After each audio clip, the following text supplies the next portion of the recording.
Às vezes, quando nós explicamos esses teoremas e essas propriedades direto, vocês não entendem o porquê de estudar e de entender esses teoremas e propriedades se nós não mostrarmos um exemplo. E nesse caso, ao invés de mostrar um exemplo depois das propriedades que eu quero mostrar agora, eu vou mostrar o exemplo antes. Imagina que eu estou com essa figura que tem esse quadrilátero aqui, que eu não sei que é um retângulo ainda. Ele é um retângulo, mas não tem nada na figura falando isso explicitamente. Tem esses triângulos aqui dentro dessa figura. E eu quero calcular a medida do perímetro desse triângulo da direita. Só que eu só tenho a medida de um dos lados dele e eu sei que o perímetro é a soma da medida dos três lados. Eu preciso descobrir, então, qual é a medida dos outros dois lados. Eu posso, de alguma forma, usar as medidas do resto da figura para me ajudar a encontrar a medida desses dois lados? Posso.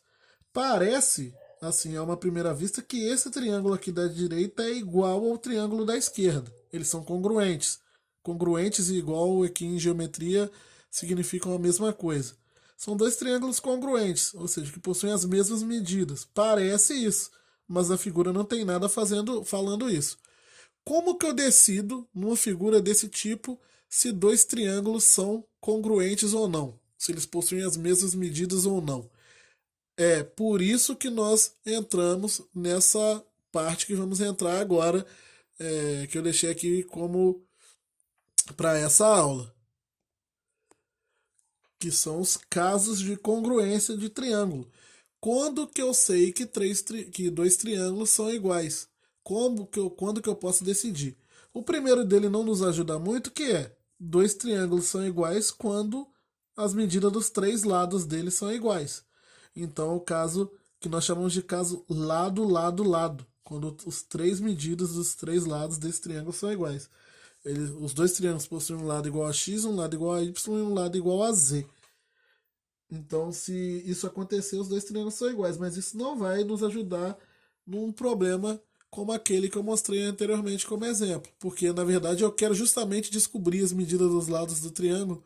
Então, eu quero saber se existe alguma outra forma de dizer que dois triângulos são iguais sem precisar dos três lados dos dois triângulos. E existe, que são esses outros casos.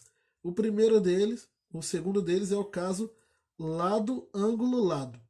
Sempre que eu tiver um triângulo, eu conseguir mostrar que esses dois triângulos possuem dois lados iguais e o ângulo entre esses dois lados também iguais, eu não preciso nem saber quais são as medidas do resto do triângulo, quais são os outros dois ângulos e o outro lado. Com certeza, esses dois triângulos são iguais. Esse é o segundo caso, caso lado, ângulo, lado. O terceiro caso é o que nós chamamos de caso ângulo, lado, ângulo. Aqui eu acabei não colocando, né? Ângulo, lado, ângulo. Esse caso aqui, o que que acontece? Seria parecido com esse, mas agora para os ângulos. Se eu souber a medida de dois ângulos e a medida do lado aqui, que está adjacente a eles, o lado entre que forma eles, isso nos dois triângulos, se eu conseguir mostrar isso nos dois triângulos, eu posso dizer que esses triângulos são iguais. E o que, que significa dizer que esses triângulos são iguais, gente? Significa eu poder transportar as medidas de um para o outro. Então, vamos supor, aqui eu tenho o ângulo alfa e o ângulo teta. Aqui era para ser um teta, tá? O alfa, teta, e vamos dizer que eu saiba que aqui é o ângulo beta. E aqui é o lado, sei lá, A e B. Sabendo isso daqui, ó, que existe essa configuração do ângulo alfa, teta e z, alfa, teta e z, eu posso dizer que esses dois triângulos são iguais e posso transportar as medidas desse de um para o outro, mesmo sem saber a princípio as medidas do outro. Essa é a força dessa parte aqui da matéria sobre triângulos. Tem mais um último caso ainda. O último caso é o caso lado, ângulo, ângulo oposto, que a gente fala. ângulo adjacente e ângulo oposto. Então, vamos supor, eu conheço um dos lados do triângulo, vamos supor que esse aqui eu conheça tudo. O alfa, beta, o teta, o z, o a e b. Os três lados e os três ângulos. Mas nesse triângulo de cá eu conheço o lado z, o ângulo adjacente do z, que é o alfa, e o oposto do z, que é o beta. E no outro triângulo eu sei que eu tenho o mesmo lado z. Esse z, gente, isso aqui são valores, nos exercícios serão valores numéricos, tá? 30 graus, 40 graus, aqui será a medida, 5 centímetros, 5 centímetros e por aí vai. Aqui eu tenho da mesma configuração, o z, o alfa e o oposto do z é o beta. Então esses dois triângulos são iguais e eu posso transportar as medidas, então, de um triângulo para o outro e aí depois utilizar para o que quer que seja. Por exemplo, para calcular o perímetro desse triângulo aqui. Eu utilizei as medidas daquele outro triângulo que é igual a ele. Voltando lá naquele exemplo, tá aqui do lado. Olha, eu tô com esse triângulo aqui. Para começar, vou mostrar um monte de coisa para vocês. Esse triângulo, ó, olha para esse triângulo aqui primeiro. Ele possui um ângulo de 60, outro ângulo de 60, então obrigatoriamente esse terceiro ângulo dele aqui, ó, tem que ser 60 graus, porque a soma dos três tem que dar 60, se aqui é 60, aqui é 60, 120, mais 60, 180. Com isso eu já descubro uma coisa, que esse triângulo aqui na verdade é isósceles. A soma dos três ângulos dele ser 60 graus significa que ele é um triângulo isósceles. Perdão, a soma não, os três ângulos dele seriam de 60. Se esse lado então dele vale 4 e esse de baixo vale 4, quer dizer que aqui vale 4 também. Primeira coisa, então ó, já descobri, já tinha que esse lado valia 3 e já tinha que esse lado valia 4. Eu não posso simplesmente sair transportando esse 5 para cá sem ter certeza que esse lado vale 5.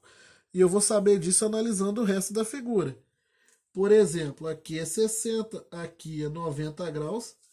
Se aqui é 60, aqui é 60 graus, aqui também é 60 graus. Mas agora, observe que esse triângulo aqui, espera aí, deixa eu lembrar. Ah, não, tá, lembrei. Aqui é 60 graus, aqui é 30. Então dá 60 mais 30, 90. Obrigatoriamente, olha só, esse ângulo aqui tem que ser igual a 90, ok? Por quê? 60 mais 60, 90, mais 90, 180. Então são os três ângulos desse triângulo.